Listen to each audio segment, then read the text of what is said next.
Bonjour à toutes et à tous et bienvenue sur Kinédi. Spécialiste en périnéologie avec une expérience de 35 ans dans le domaine, Sandrine Galiac Alambari est diplômée en périnéologie et titulaire d'un Master 2 en pédagogie. Elle a écrit Rééducation périnéale féminine chez Duno et en tant qu'enseignante dans les IFMK et cofondatrice de l'Institut de pelvipérinéologie de Paris, elle s'efforce de partager ses connaissances et de contribuer à l'évolution de la pratique périnéale. Son rôle de conseillère scientifique pour des startups dans la Femtech reflète son intérêt pour l'intégration de nouvelles technologies dans la santé périnéale. Pour ce 30e épisode, Sandrine va nous présenter un tableau clinique résumant les 3 types d'incontinence urinaire et les traitements proposés en kinésithérapie pour accompagner au mieux nos patientes. Sandrine nous parle des différentes méthodes de rééducation pour redonner de la tonicité et de la stabilité aux muscles du plancher pelvien et de l'abdomen à travers des techniques d'ajustement postural. Aussi, Sandrine nous explique ce qu'est le prolapsus, les outils et les moyens mis à disposition des patientes pour composer avec ce vrai problème dans leur vie quotidienne. Puis Sandrine nous parle de ses projets pour 2024 et de sa motivation à faire avancer la santé des femmes. Bonjour Sandrine et bienvenue. Bonjour Gabrielle. Merci beaucoup d'avoir accepté l'invitation. Tu vas Avec bien ? plaisir. Ça va ? Très bien, très bien. Super. Alors aujourd'hui Sandrine, tu vas nous parler de toutes tes connaissances en matière de pelvipérinéologie. Je vais essayer. Ouais. Mais pour commencer, la petite phrase d'introduction, est-ce que tu veux bien te présenter en quelques mots et nous parler de ton parcours ? Oui, donc Sandrine Galiac Alambari, je suis donc kinésithérapeute. Je ne pratique que de la rééducation périnéale et principalement féminine. Et je pratique cette rééducation depuis plus de 30 ans. Et avec autour de cette spécialité, la mise en place d'un DU, la mise en place d'un Master 2, pour pouvoir aboutir à ce que je fais actuellement, c'est-à-dire de l'enseignement et également donc de l'écriture à travers mon livre Éducation périnéale féminine aux éditions Duno. Super, très bien. Pourquoi, qu'est-ce qui t'a donné envie de te spécialiser en pelvipérinéologie ? Alors, ça n'a pas été une envie, ça a été une obligation. Okay. Mais cette obligation était la bienvenue puisque en fait, au cours de mes études, j'ai eu et j'ai encore un problème de santé et je savais que je ne pourrais pas continuer à être kinésithérapeute classique, surtout en vieillissant. Et je me suis dit, il faut dès maintenant trouver une alternative à de la kiné classique qui sera physiquement trop difficile pour moi. Et j'avais le choix entre de la rééducation périnéale, de la rééducation vestibulaire ou de la rééducation maxillofaciale. Et puis, en me renseignant un petit peu, je me suis dit, la rééducation périnéale, il y a peut-être un avenir dans ça. Lançons-nous. Mais je ne savais pas du tout que j'allais tomber dans le chaudron. Et donc, j'ai commencé une première formation, et puis je trouvais que mes connaissances étaient assez insuffisantes. Une deuxième formation, pareil, j'étais encore pas complètement satisfaite. Et puis un DU. Et puis, à partir de là, eh bien, on est venu me chercher pour enseigner. Et c'était parti. Et je ne faisais plus que de la rééducation périnéale dans ma patientèle. Et j'ai été séduite, j'ai été captivée, j'ai trouvé ça vraiment très intéressant. Et voilà. Donc je suis tombée dedans presque par hasard en fait. Mais ça a été une belle rencontre. Une belle rencontre, oui. Et puis après, une fois que la machine est lancée, elle est lancée. Ah c'est fini, hein. La roue elle tourne, on peut plus l'arrêter. Ouais. Donc tu as fait un DU et un master en pelvipérinéologie. Okay. Voilà. Alors pas un master de périnéo, mais un master de pédagogie. Puisque c'est vrai que j'ai monté avec Thomas Proton un centre de formation et on s'est dit ce serait quand même bien d'avoir un diplôme qui valide ce projet pour avoir quand même une crédibilité auprès de tout le monde. Donc le master n'est pas en périnéo parce qu'il n'y a pas de master en périnéologie. On aimerait bien qu'il y en ait un, mais il n'y en a pas. Mais voilà. Peut-être bientôt. Peut-être. C'était dans les tiroirs. Voilà. Oui, parce que tu as toujours plein de projets. Oui, C'est j'en ai. voilà. Mmh. Super, super. Bah, merci pour l'introduction. Mais je t'en prie. Alors, on va parler du tableau clinique, de Oui. l'incontinence urinaire. Donc, est-ce que tu peux nous présenter, un petit tableau en résumant donc l'incontinence urinaire à l'effort, urgenterie et mixte? Déjà pour commencer, pour ceux qui s'y connaissent pas et qui connaissent pas vraiment le sujet. Bien sûr. Alors effectivement, comme tu viens de le décrire, il existe deux types d'incontinence, l'incontinence urinaire à l'effort et l'incontinence par urgenturie. Et lorsque les patientes ont les deux cas de figure, on parle d'incontinence urinaire mixte. Ce sont deux types d'incontinence qui sont très différentes. L'incontinence urinaire à l'effort, elle porte son nom, elle survient sur sur un mouvement hyperpressif. Donc quand il y a une augmentation de la pression abdominale qui peut être réalisé par une toux, un éternuement, un mouvement, une activité sportive, etc. Et la pression est telle que sur un sphincter vésical qui est un petit peu défaillant, sur des releveurs un petit peu défaillants, eh bien, ça amène vers une fuite urinaire. Donc ça, c'est l'incontinence urinaire à l'effort. Elle est multifactorielle. Donc, il y a une physiopathologie qui est complexe et il est très important d'identifier le mécanisme physiopathologique qui occasionne cette incontinence urinaire à l'effort parce que ça va orienter vers un traitement adéquat. Donc ça, c'est important. Si tu veux que je te parle des mécanismes physiopathologiques, je pourrais y revenir sans souci.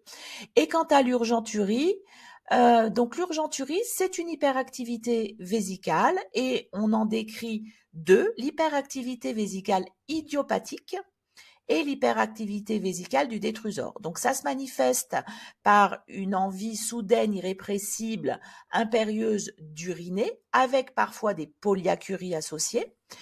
Et ces deux mécanismes d'hyperactivité, c'est difficile de les déceler avec les patientes, hein, et puis on s'en fiche un petit peu parce que le traitement il sera identique. Mais ce qui est important à savoir, c'est que quand on est en présence d'une hyperactivité vésicale avec une urgenturie, donc c'est le mécanisme de la pathologie, il est très très important de vérifier qu'il n'y ait pas une infection urinaire qui se cache derrière. Ça, c'est le b.a.-ba. Et puis aujourd'hui, ne pas oublier qu'on se dirige aussi pour ce type de pathologie vers l'analyse du microbiote vésical dirigé par le microbiote intestinal qui est le chef d'orchestre. Et c'est vrai qu'on a des études qui sortent et qui sont en train de montrer que ça donne de bons résultats. Alors, il est vrai aussi que l'incontinence urinaire à l'effort, ça va plutôt être une population, ça peut démarrer jeune, hein. La sportive de haut niveau, nullipare, nulligeste, elle peut présenter une incontinence urinaire à l'effort. Et puis, bien évidemment, avancer dans l'âge, hein, puisqu'il y a un des mécanismes qui intervient, qui est la chute hormonale avec la chute œstrogénique au moment de la ménopause. Et l'urgenturie, c'est quand même plutôt une pathologie qui va toucher les femmes un petit peu plus âgées, puisque est incriminé, même si c'est idiopathique et qu'on a donc de nombreuses causes dans cette urgenturie, est incriminé quand même l'âge. Et on a plus l'habitude de décrire l'urgenturie chez des patientes qui commencent à être ménopausées, qui sont au-delà de 50 ans.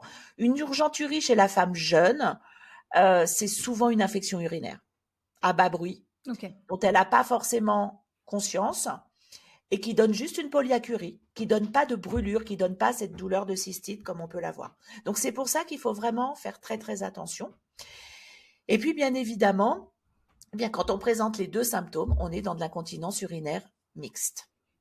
Ouais, super. Très bien résumé, ouais.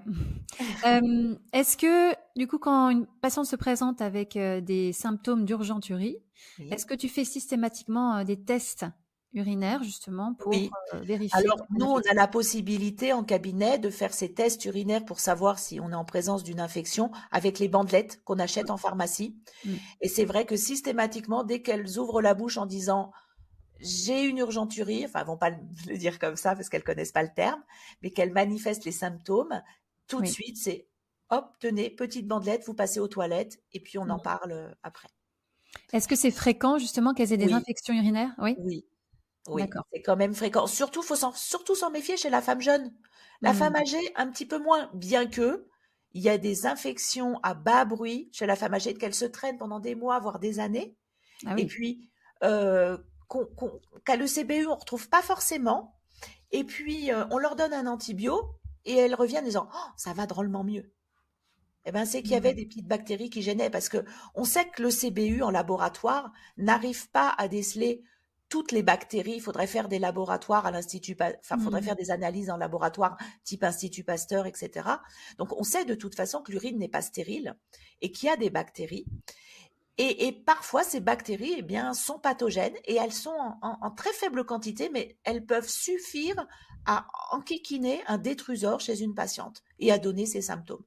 Donc, il faut s'en méfier. Et c'est vrai que certains urologues, en première intention, quand ils reçoivent les patientes, ils donnent une petite antibiothérapie légère mais répétée, on va dire, et la patiente est beaucoup mieux. Donc, il faut vraiment toujours avoir ça en tête sur de l'urgenturie. Mhm. Et pas sauter sur notre traitement kinésithérapique avec stimulation, etc. Déjà, bien éliminer ça. Bien éliminé, ouais. D'accord. À part le signe de polyacurie, donc l'envie de faire pipi très Très fréquente, clairement, oui. est-ce qu'il y a d'autres signes qui peuvent les alerter quand elles ont une infection urinaire qui traîne depuis des mois, comme tu disais? Malheureusement, non. Ça Non. reste vraiment l'envie mictionnelle fréquente. Ok. Ça reste, Hmm. voilà, ça reste cette problématique. Hmm. On parle aussi du signe de la clé quand elle se retrouve devant le. Alors, ça, c'est une hyperactivité dite émotionnelle. Mhm. En fait, la vessie, elle va très bien, Oui. mais c'est un signal du lobe frontal. Tout se passe au niveau du lobe frontal pour contrôler la miction, démarrer la miction, etc. Et en fait, il suffit de penser, j'aurais bien une petite envie mictionnelle là, pour que cette envie devienne presque irrépressible. Et du coup, souvent, quand on rentre à la maison, on sait qu'on se dit, ah, on va pouvoir passer aux toilettes. Mhm. Et là, du coup, ça devient terrible, on ne peut plus retenir. Donc ça, c'est classé dans l'hyperactivité dite émotionnelle. La vessie peut très bien aller. Elle peut avoir aucun problème. Et pour ça, du coup, ils font désinhiber l'air frontal. Donc souvent, on demande de réaliser du calcul mental Mhm. pour allumer une autre aire cérébrale et voilà, et pointer son attention sur autre chose. Et cette envie, du coup, elle passe. Disparaît, ouais. Donc voilà, le traitement, il est tout simple, D'accord. calcul mental. Ouais. Et donc ça a été démontré dans des IRM hein, Ouais. cérébrales, etc. Mhm. C'est pas des petits trucs qu'on a trouvés comme ça a été Mhm. démontré. D'accord. Donc calcul mental quand elles arrivent au pas de leur porte. Et Hop. qu'elles ont du mal à se retenir. Et Mhm. si ça le fait systématiquement, si elles le savent, moi je leur propose de démarrer le calcul mental déjà sur le chemin pour ne pas avoir le symptôme quand elles arrivent. Parce que c'est vrai que c'est un peu tard de désinhiber au moment où on est derrière la porte. Donc si c'est quelque chose d'assez systématique, on le fait. Mhm. Ok.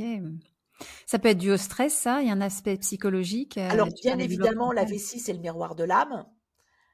Donc la vessie réagit à nos états émotionnels. On a aussi des incontinences, mais qu'on ne traite pas là, qui sont des incontinences au moment des orgasmes, au moment des rapports sexuels. Donc je ne parle pas des femmes fontaines, et des orgasmes et des fuites lors de fou rire. Et ça, on est dans la limite entre l'émotionnel et l'incontinence d'effort, puisqu'il y a aussi une hyperpression qui est générée par le geste. Euh, et ces incontinences, on ne sait pas trop les traiter, puisque voilà, c'est un mécanisme neurologique a priori complexe. On n'a pas encore élucidé la question sur cette problématique. Ah, je savais pas qu'on disait que la vessie, c'était le miroir de l'âme. Oui, en médecine chinoise, Voilà, bon, c'est ouais. le territoire. Hein, alors c'est le Ouais. territoire et c'est la mémoire de l'âme. Et bah, c'est vrai qu'émotionnellement, oui, voilà, Mhm. elle réagit. Alors, je crois qu'aussi en médecine chinoise, hein, tu me diras si je me trompe, mais les reins, c'est là où il y a le centre énergétique au niveau des Alors reins. les reins, oui, sont des organes qui permettent la diffusion de l'énergie dans le corps. Donc les reins sont très importants aussi en médecine chinoise. J'ai envie de dire tout est important, c'est un équilibre. Hein. Oui. Mais c'est vrai que les reins, c'est là où se concentre l'énergie, mais on a aussi le dantian, juste au-dessus de la symphyse pubienne, cette zone, et c'est la zone sur la vessie justement, où c'est là que se concentre toute l'énergie également. Donc, c'est une zone très importante chez la femme. Le daltian, ça veut dire quoi? Le dantian, c'est le centre énergétique. C'est un centre énergétique. Toi, tu as étudié la médecine chinoise? Un petit peu. J'ai fait ça aussi. Ça t'a un petit peu aidé dans ta pratique? Ça t'a donné des clés, des outils? Un petit peu, mais comme j'ai pas forcément complètement pratiqué dans cette direction, voilà, il me reste j'ai des stigmates, je pense quand même à certaines choses, les saisons, bon, voilà. Mais je peux pas dire que je l'utilise au quotidien et vraiment pour traiter les gens. Par contre, je vais volontiers envoyer quelqu'un chez un acupuncteur, une acupunctrice, parce que on a parfois de bons résultats sur les vessies. D'accord. Donc ça peut valoir le coup. Surtout les vessies un petit peu hyperactifs comme ça, bah, ça peut un petit peu les réguler.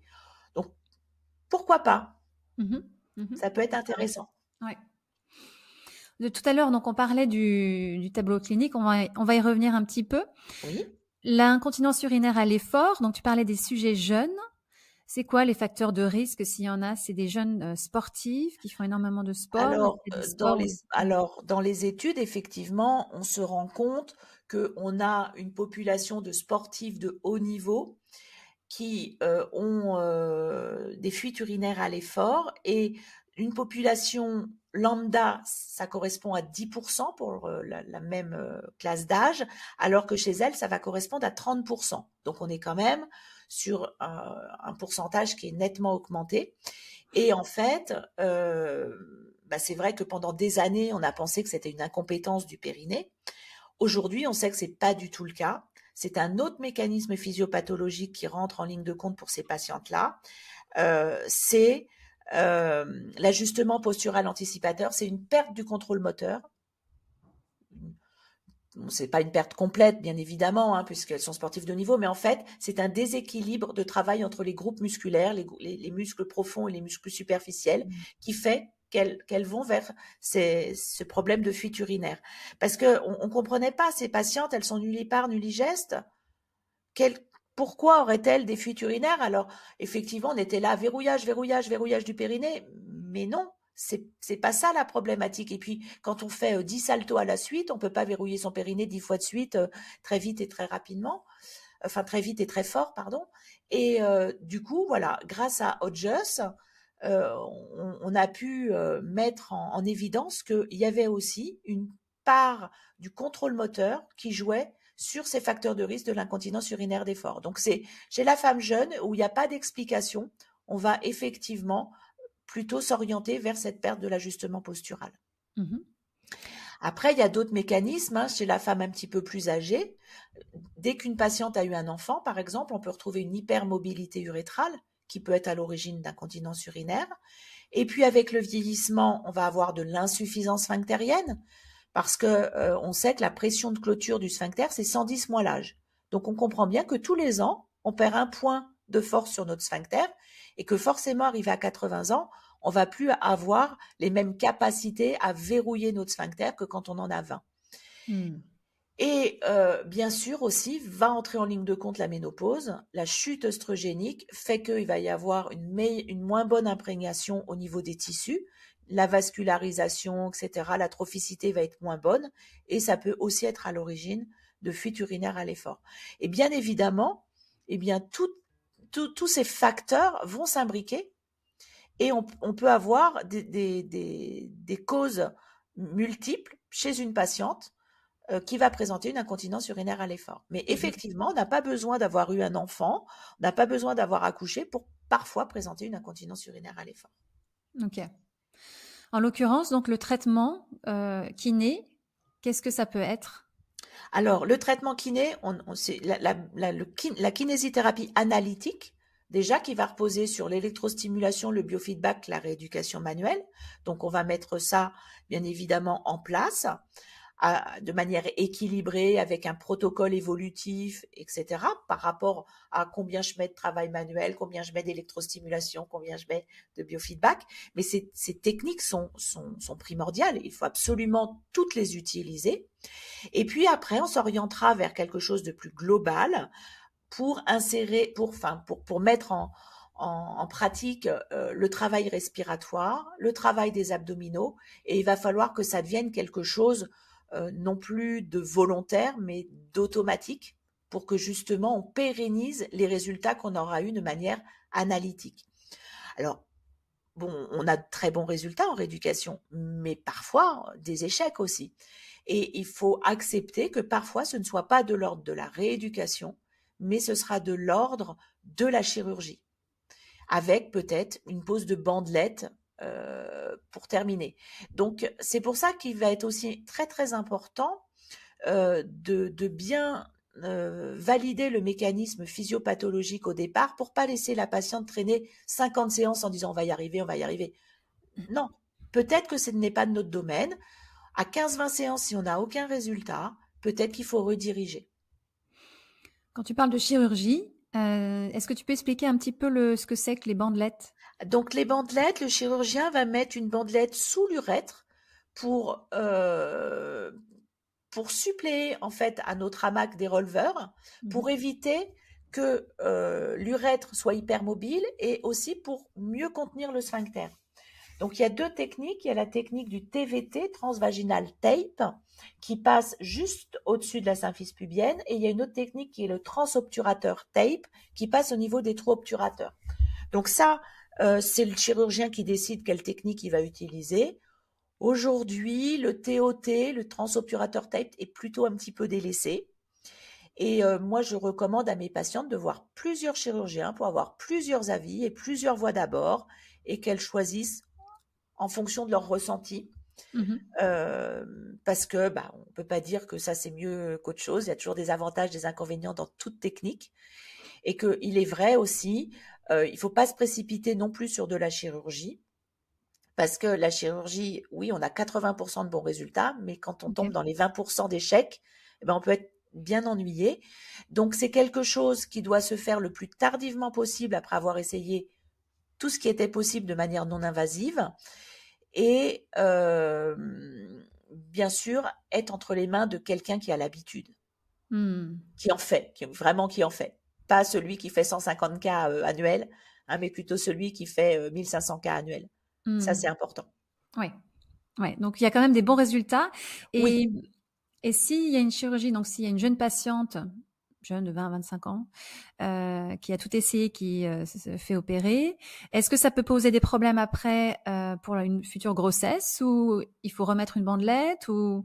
Alors, déjà, une intervention à 20-25 ans, on évite parce qu'on sait que l'intervention dure 15 à 20 ans.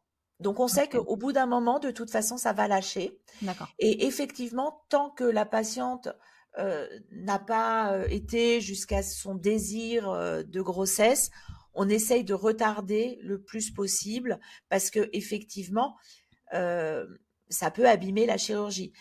C'est faisable, hein. Ça peut se faire, mais voilà. Si on sait que de toute façon on veut un deuxième, un troisième enfant, on va dire écoutez, menez vos grossesses à terme, accouchez, et puis on fera le point après. Ok. Alors après, on peut avoir aussi des petites stratégies du type Pacer.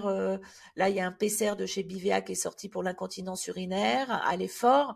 Je l'ai pas encore suffisamment posé pour me faire une opinion dessus, mais on voit qu'il y a des dispositifs qui essayent de sortir pour justement essayer d'aider les patientes à patienter, justement pour se dire oui, ok, un jour ou l'autre, je serai peut-être opérée, mais on va essayer d'attendre le plus longtemps possible. Ouais. C'est quand même le mot d'ordre. Hein.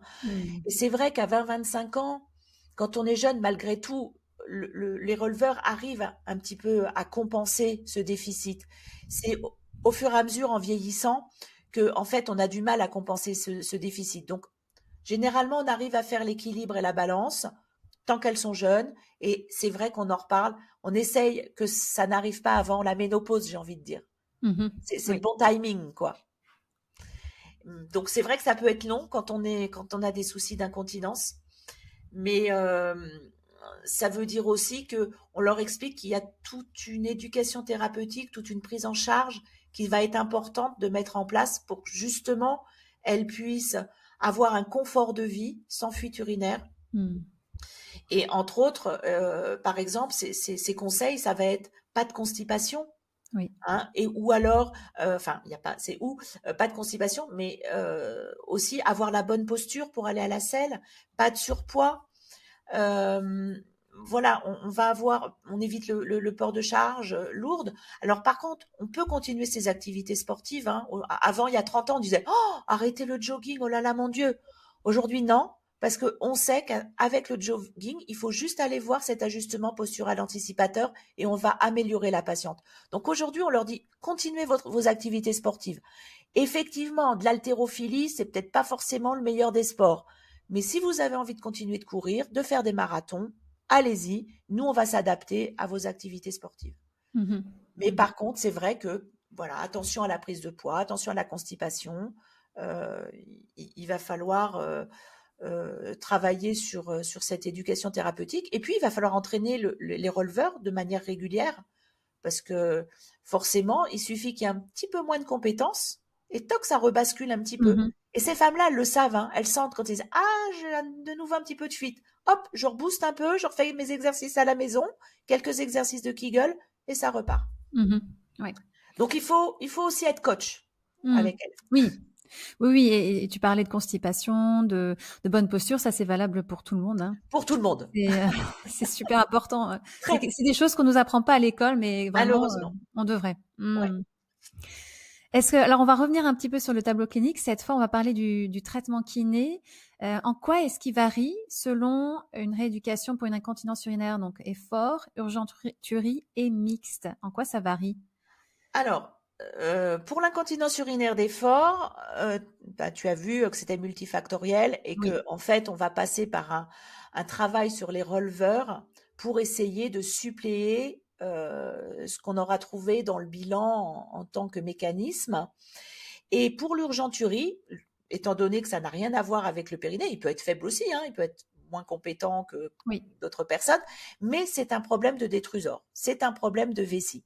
Donc en fait, on n'est pas du tout dans la même cour et on va travailler en électrostimulation, on aura des fréquences spécifiques pour le muscle strié, des fréquences spécifiques pour la vessie. Et quand on est sur l'urgenturie, on fait énormément appel au réflexe 3 de Mahony, périnéo-inhibiteur détrusorien, pour justement venir calmer cette vessie. Donc, on passe par ce travail sur l'urgenturie à la fois par l'électrostimulation, à la fois par un travail de biofeedback de manuel. Pour aller déclencher ce réflexe de Mahony, il suffit de demander des contractions longues, à 50% de leur force, pour pouvoir leur mettre en action. Dans l'incontinence urinaire d'effort, c'est pas du tout ça. On va demander plutôt du verrouillage périnéal, on va demander de la posture et donc bien évidemment, quand on est sur de l'incontinence urinaire mixte, il faudra travailler les deux. Voilà. Tout simplement. Tu parles de réflexe 3 de Mahony. Tu peux élaborer un petit peu ce que c'est pour ceux qui connaissent pas? Donc, en fait, au cours de la miction, il y a 12 réflexes qui se mettent en place, les 12 réflexes de Mahony, donc qui débutent la miction et qui terminent la miction. Et il y a un réflexe numéro 3, qui est le réflexe périnéo. Donc, quand on amène une contraction du périnée, il passe par la moelle épinière et il revient sur le détrusor, qui est un réflexe qui inhibe la vessie, qui la calme. Et ce réflexe périnéo-inhibiteur, eh bien, on s'en sert, nous, dans la rééducation. Les autres, on s'en fiche complètement des autres réflexes, hein, mais celui-ci, on s'en sert énormément. Et à ce sujet, on a l'habitude de dire qu'il faut surtout pas faire de stop pipi. Eh bien, ça passe aussi par cette histoire de réflexe. Quand on fait un stop pipi, on arrête la miction au moment d'un des 12 réflexes. Le 3, le 4, le 6, on ne sait pas. Et quand la miction reprend, donc hop, on arrête le jet, on veut reprendre sa miction, la miction va reprendre au numéro 1 du réflexe. Du coup, à un moment donné, lorsque la vessie n'est pas suffisamment pleine, Eh bien, pour reprendre l'arc réflexe à partir du 1, ça va être compliqué. Et la vessie ne va plus se contracter correctement et du coup ne va pas pouvoir vidanger correctement. Il va donc y avoir un résidu post-mictionnel qui risque d'engendrer une infection urinaire. C'est pour ça qu'aujourd'hui, pas de stop pipi. Ou alors, très exceptionnellement, pour tester, pour avoir une prise de conscience de la contraction périnéale au début de la miction et une fois de temps en temps. Mais pas d'utilisation du stop pipi de manière rééducative. Oui. Ça, c'est important. Et donc, c'est à cause de ces 12 réflexes de Mahoney. Ok, super. Donc, un traitement kiné très différent, déjà, entre incontinence urinaire à l'effort et par urgenturie. Bien sûr. Quand tu parles de stop pipi, en fait, ça me fait penser aux petites filles aussi, qui vont très souvent aux toilettes. Alors, à cet âge-là, entre 5 et 10 ans, on peut pas parler de stress ou d'hyperactivité vésicale, j'imagine. Mais comment est-ce qu'on peut les éduquer dès le plus jeune âge, justement, par rapport à ça? Alors effectivement, donc la miction, c'est une prise de conscience sensorielle, hein, de vessie pleine, vessie vide. Et en fait, à la fois, à partir de l'acquisition de la propreté, il faut leur rappeler, est-ce que par hasard, là, tu n'aurais pas envie de faire pipi? Ça fait longtemps que tu n'y es pas allé. Et puis, si par contre, la petite fille a tendance à y aller fréquemment, ce qui est rare, hein, souvent, c'est qu'il y a une infection urinaire qui est présente, donc il faut quand même éliminer ça. Mais si la petite fille y va par précaution ou parce que la maman, on va à l'école, on arrive à l'école, va faire pipi, on part, va faire... Ça, c'est pas non plus une bonne idée parce que la vessie n'est pas pleine et donc la contraction vésicale ne pourra pas être complète. Donc, il faut à la fois avoir une attitude de peut-être là, il est temps que tu te présentes aux toilettes, donc lui faire comprendre que là, la sensation que tu as dans ton ventre, c'est que la vessie est pleine. Là, la sensation que tu as dans ton ventre, la vessie n'est pas pleine. Donc, c'est l'acquisition de la propreté, c'est ce que doivent apprendre une maman à son enfant, fille ou garçon. Hein. Mais c'est vrai que les maîtresses étant complètement stressées par rapport à ça, elles ont plutôt tendance à les pousser à aller aux toilettes trop fréquemment. Et c'est pas forcément une bonne idée. L'intervalle mictionnel, même chez un enfant qui est en train d'acquérir la propreté, ben, ça peut tenir 3 heures, il n'y a pas de souci. Donc, si tout se passe bien chez l'enfant, il y a aucun problème à lui proposer de se présenter aux toilettes, mais on peut lui proposer effectivement dire, là, ça fait 4 heures, tu n'as pas été. Je pense que peut-être tu as envie de passer aux toilettes. Donc, en fait, voilà. Et ça, c'est notre rôle de maman, en fait, d'essayer de leur faire acquérir cette sensation vésicale de plénitude ou de vide. Ok. Super. Mais le problème des toilettes à l'école, c'est un vrai sujet. Hein. Depuis 1954, on travaille dessus. Et depuis 1954, on n'a pas trouvé de solution. Et je pense que c'est aussi aux enseignants, mais c'est pas de leur faute, de s'éduquer. Alors, par contre, effectivement, par expérience, moi j'avais éduqué les institutrices de mes enfants. Je faisais des réunions le samedi matin et en fait, ces réunions, mais elles ont été ravies d'avoir ces réunions d'information. Et je pense que c'est normal qu'elles connaissent pas ce domaine-là, hein, c'est pas leur domaine. Mais par contre, d'aborder le problème, de faire justement des réunions d'information, je pense que justement, ça devrait passer par là pour l'avenir de nos jeunes, pour l'avenir de nos femmes, etc. Parce que moi, les instituts, elles me disaient, mais je sais pas tout ça. Oh là là, moi, je disais au contraire, allez, pipi de précaution à chaque fois, même à ma fille et tout. Ben non, on se présente aux toilettes quand on a envie. On ne fait pas des pipis de précaution parce qu'on sort. Et rien que du B à bas, c'est vraiment très instructif pour elles. Et elles sont contentes. Oui. Elles sont contentes de savoir tout ça. Oui. Donc, il y a des choses à mettre en place, mais je sais qu'il y a quelques équipes qui essayent de rentrer dans les écoles. Ouais, c'est important, dès le plus jeune âge, de les éduquer. Alors, on va continuer sur la rééducation kiné. Oui. On va passer donc du périnée un peu aux abdos. Différentes techniques de rééducation des abdos, puisqu'il y a il y a tout un caisson lombo-abdominaux-pelvien. C'est pas que le périnée qui travaille, c'est aussi le Ça, transverse. c'est ça. Donc toi, tu utilises quoi déjà comme technique dans ta rééducation? L'ajustement postural, Mhm. ce que j'ai évoqué tout à l'heure, parce que effectivement, tu évoques peut-être les différentes techniques de grands auteurs comme Bernadette de Gasquet, Marcel Coffrier, Luc Guillaume. Alors, ces techniques aujourd'hui, on peut plus les prendre pour argent comptant parce qu'on a avancé dans les études, mais ces techniques nous ont énormément aidés. Mhm. Ça a été un vrai passage à justement dire que le périnée, c'était pas que du périnée analytique, qu'il fallait l'intégrer au niveau de l'abdomen. Donc ça a été une grande étape dans la rééducation périnéale. Et en fait, ce qu'il faut comprendre, c'est que nos arrière-grand-mères, en postpartum, par exemple, elles faisaient que des grands droits. On leur faisait faire du ciseau, du pédalage. Et on savait que ces techniques-là de travail sur les grands droits générait de l'hyperpression sur le périnée et que sur un périnée qui manquait un peu de compétences dans un premier temps en postpartum, eh ben, c'était pas forcément idéal. Sont nées du coup, grâce à ces trois auteurs, des techniques basées sur le renforcement du muscle transverse de l'abdomen. Donc quand c'est arrivé il y a 30 ans, on était là, waouh, génial, mais c'est la solution, Mhm. etc. On était à fond dedans. Mhm. Et ça nous a apporté énormément, mais on avait oublié une petite chose, c'est que dans le cadre du postpartum, et les études Mota et Hall le disent, c'est qu'on a 100% de diastasis.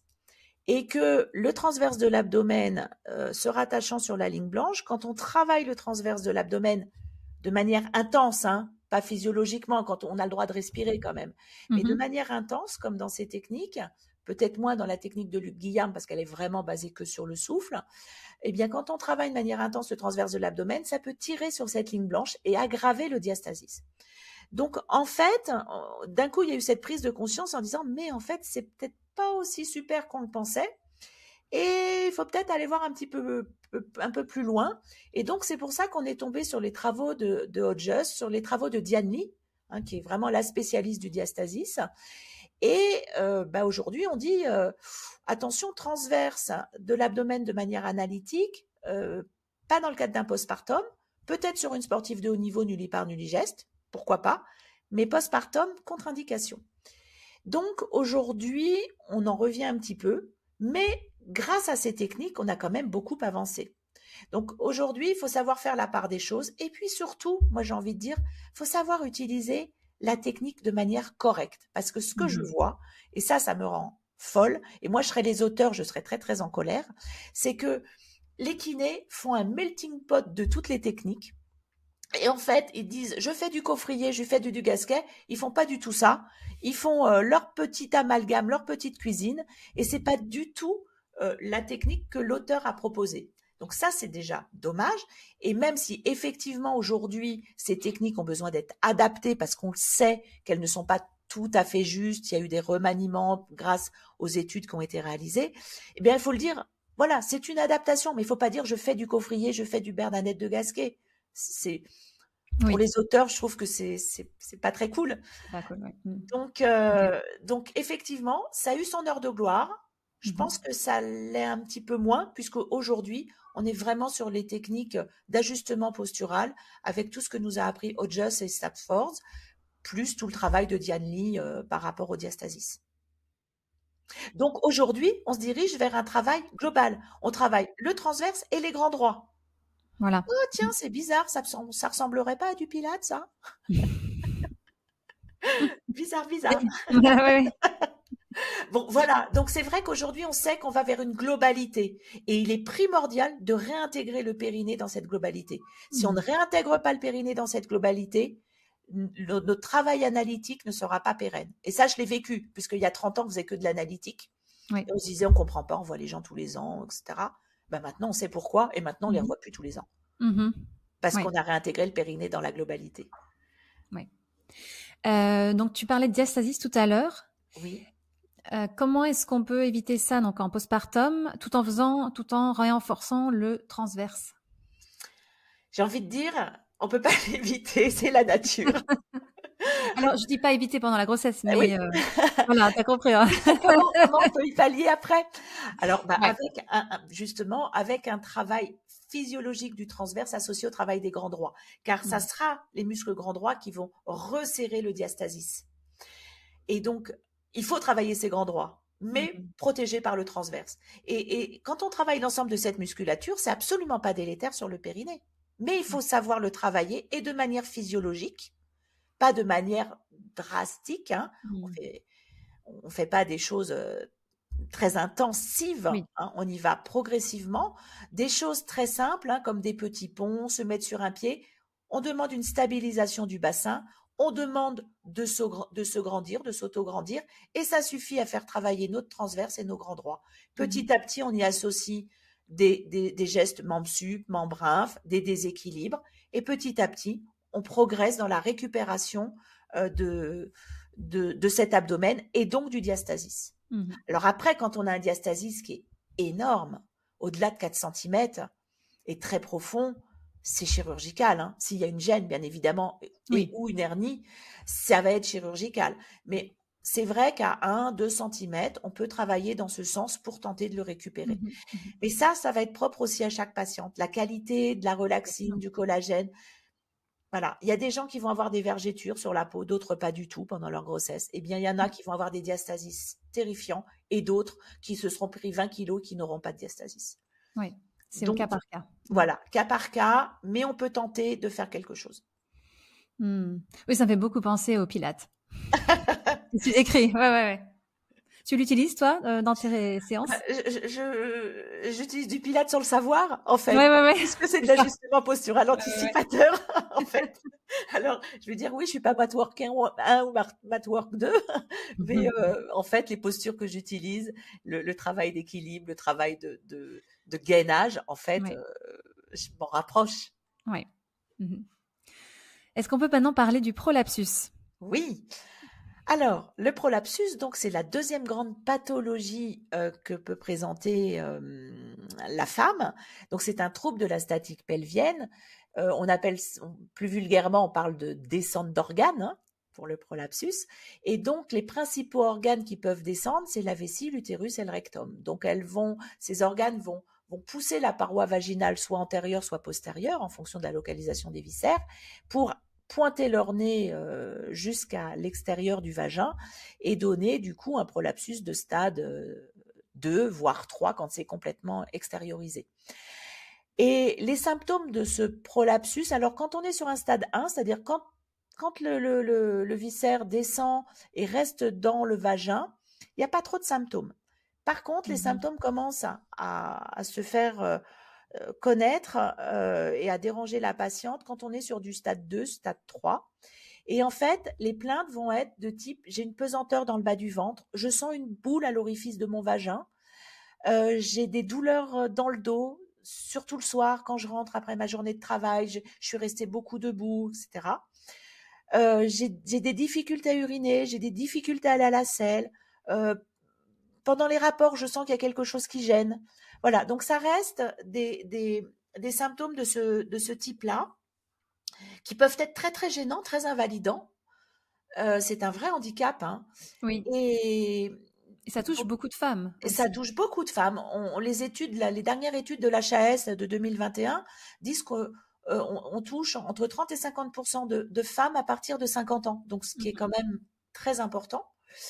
Et c'est vrai que beaucoup de gynécos dédramatisent, et heureusement, hein, parce que ça fait pas mourir. Mais en fait, ces gynécos, elles voient un début de prolapsus, elles disent bah c'est normal, hein, vous avez eu 2 enfants, madame, voilà. Ben non, peut-être qu'on peut déjà dire ah j'ai un prolapsus qui débute, je vais aller vers le préventif pour pas que ça soit extériorisé. Oui. Et dans le préventif, on a la chance d'avoir l'épaisseur qui permettent le soutènement de ces viscères et bien sûr de renforcer les releveurs, d'avoir une meilleure compétence de ce plancher pelvien pour soutenir. Et puis tous les conseils, encore une fois, hygiéno-diététique, pas de constipation, pas de peur de charge lourde, pas de surpoids, etc.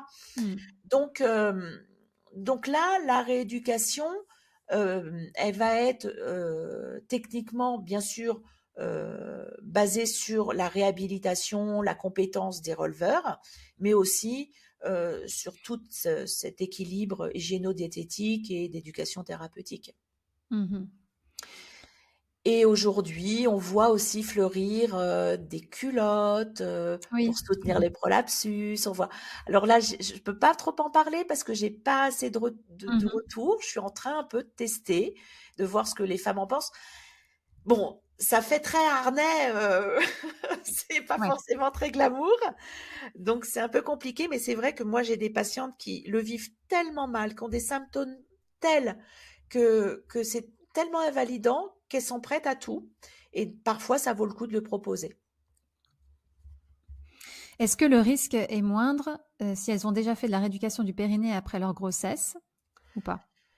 Pas forcément. En fait, on sait aujourd'hui que la rééducation du postpartum de manière préventive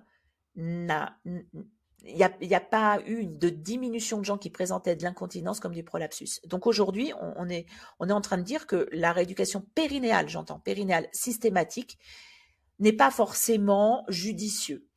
Par contre, une rééducation plus globale et avec une prise de conscience et de l'éducation thérapeutique serait certainement plus judicieux. Mais on sait que de toute façon, en fait, la grossesse, enfin surtout l'accouchement, peut faire des dégâts à ce niveau-là. Et malheureusement, lorsque les dégâts sont là, lorsque le système ligamentaire a été étiré, c'est un élastique qu'on étire, ça revient plus à sa dimension initiale. On peut pas faire grand-chose. Donc le but, une fois que le mal est fait, entre guillemets, à cause, j'ai envie de dire, de ces accouchements, on va essayer d'être le plus palliatif possible et de proposer aux femmes des solutions qui vont faire qu'on va stopper le processus. Par contre, on ne remontera jamais un prolapsus. La seule personne qui va remonter un prolapsus, c'est le chirurgien en mettant un hamac. Nous, notre rééducation, notre prise en charge avec l'éducation thérapeutique va juste permettre d'éviter d'avoir de pallier aux symptômes et soit de les faire disparaître, soit de les minimiser. Et là encore, quant aux interventions, et là la HAS a été claire là-dessus, première intention, pose de PCR, rééducation périnéale, deuxième intention, chirurgie. On ne saute pas sur la chirurgie, parce que c'est pareil, ça a une durée de vie de 15 à 20 ans, parce qu'il ne faut pas la faire trop tôt. Après, effectivement, il faut la proposer à des femmes qui sont complètement dans une situation de handicap. Ça, c'est clair. C'est ça. Ultime recours. Voilà. Et le PCR est bien supporté, bien toléré chez les femmes? Alors, mon expérience montre que oui. Alors forcément, il y a toujours un ou deux cas où elles ne supportent pas. Ça arrive. Mais aujourd'hui, c'est vrai qu'avec les PCR cubiques, on a quand même quelque chose de pratique, parce que c'est quelque chose qui va être à la disposition des femmes, y compris jeunes, c'est-à-dire qu'elles vont être autonomes avec leur PCR, elles vont être actrices de leur PCR, elles vont le mettre, le retirer. Si elles sont dans une situation où elles n'en ont pas forcément besoin, elles vont pas le mettre, du coup la muqueuse va respirer, etc. Donc c'est vrai que ces PCR cubes nous ont apporté énormément de bénéfices sur ces prolapsus. Après, parfois, quand on a une longueur vaginale trop courte ou qu'il est mal supporté, que ça rend dysurique ou des choses comme ça, c'est vrai qu'on peut s'orienter vers un PCR anneau ou un ditch, mais quand même, 80% des PCR, c'est quand même le PCR cube et qui est vraiment qui est bien toléré, on va dire. Et on le sent vraiment pas, et c'est un vrai confort. Les femmes me disent, mais pourquoi on ne m'a pas donné ça avant? Elle dit, je ne sens plus mon prolapsus, je ne suis plus gênée. Donc ça peut vraiment valoir le coup. Il faut essayer. Après, on entend si la patiente dit, ah non, mais je ne supporte pas l'idée de me mettre ça dans le vagin, etc. Bon, après, les femmes jeunes, ça passe assez bien parce qu'elles ont aussi l'habitude de se mettre des cups, etc. Donc voilà. Des fois, voilà, chez des personnes un petit peu plus âgées, ça peut être un peu plus compliqué parce qu'elles n'ont pas forcément eu l'habitude d'introduire des dispositifs dans le vagin. Mais c'est une bonne alternative, vraiment. Oui. Et ça évite aussi de passer au stade plus grave. C'est ça, c'est palliatif, ça stoppe le processus. C'est pour ça que les gynécos qui minimisent, dommage, parce qu'il suffirait qu'on propose aux patientes un petit coup de rééducation régulièrement avec la pose d'un PCR et la patiente n'arrivera jamais à un stade 3. Donc ça aussi, c'est un message qu'il faut faire passer. C'est pas grave, on est d'accord, ça fait pas mourir. Mais ça peut être vraiment très invalidant. Moi, les femmes qui pleurent le plus dans mon cabinet sont les femmes qui présentent des prolapsus. Oui. C'est incroyable ce que ça peut altérer psychologiquement, physiquement. Enfin, ça bouleverse toute leur vie intime, leur vie personnelle, tout. Et moi, là, j'avais très, très envie de mettre des groupes de parole de femmes, justement, de mettre en place des groupes de parole au cabinet pour que les femmes puissent un peu décharger toute cette angoisse autour de ça et qu'elles puissent communiquer avec d'autres qui disent « mais moi, j'ai bien géré, etc., j'y arrive, ça va mieux », pour montrer qu'on peut proposer des choses, on peut faire des choses et qu'il ne faut pas rester seul dans son coin. Il faut en parler. Oui, tout à fait, oui. Oui, et parce il faut que les thérapeutes informent aussi. Oui, souvent elles n'osent pas, hein, c'est un sujet un peu tabou. C'est encore plus tabou que l'incontinence, le prolapsus. C'est terrible. Ouais. Donc, il faut vraiment dédramatiser et dire « Ok, mais vous savez, on peut vous aider. Et vous pouvez en parler. Et puis, quand vous en parlerez aux copines, vous verrez que vos copines, elles sont dans la même situation. » Est-ce qu'on peut prévenir ça d'être plus jeune âge, même avant des grossesses? Alors, le prolapsus, malheureusement, souvent, c'est le traumatisme obstétrical qui est à l'origine de ces prolapsus. Donc, prévenir, c'est un peu compliqué. Maintenant, effectivement, si toute sa vie, on est constipé et qu'on pousse, c'est pas une bonne idée et ça peut, on a vu des prolapsus être générés rien que par une constipation de toute une vie. Donc, bien évidemment, ce type de conseil, c'est hyper important. Maintenant, on n'a pas eu vraiment on n'a pas d'études qui montrent qu'on peut prévenir tout ça, que ce soit de l'incontinence urinaire comme du prolapsus. La prévention est compliquée. Par contre, on peut passer par l'information. Oui. Et déjà, une information, mais les femmes sont déjà nettement améliorées. Ça change tout. Elles me disent, mais si j'avais su ça, pourquoi on me l'a pas dit? Maintenant, je me comporte mieux et j'ai moins de soucis, effectivement. Rien qu'une information. C'est quand même simple. Ben oui. Et ça peut ne pas coûter très cher à la caisse primaire d'assurance maladie. C'est ça. Parce qu'une intervention, c'est un autre montant. Eh oui, exactement. C'est remboursé par la Sécu, le PCR? Alors, malheureusement, ça a été déremboursé depuis 2019. Ok. Depuis que l'HAS l'a revalidé, les laboratoires tentent de le refaire valider pour un remboursement, mais ça prend pas une bonne tournure. Alors, c'est pas non plus hyper cher, c'est 45 € un PCR. On le change tous les ans, tous les 2 ans. Bon, c'est pas 200 €. Oui. Voilà. Mais c'est vrai que c'est scandaleux que ce soit pas pris en charge par la CPAM. Oui. Ça paraît aberrant, alors que ça l'a été. Oui, en effet, oui. Bon, affaire à suivre, ça encore. Ouais. Et oui, encore. Toujours beaucoup d'affaires à suivre, mais bon, on s'ennuie pas. Non. On arrive bientôt à la fin de l'épisode, Sandrine. C'est quoi tes projets pour 2024? Ouf, je ne sais pas encore, mais il y en a beaucoup. Suspense. Complètement suspense. Je crois que j'ai un tournant de ma carrière.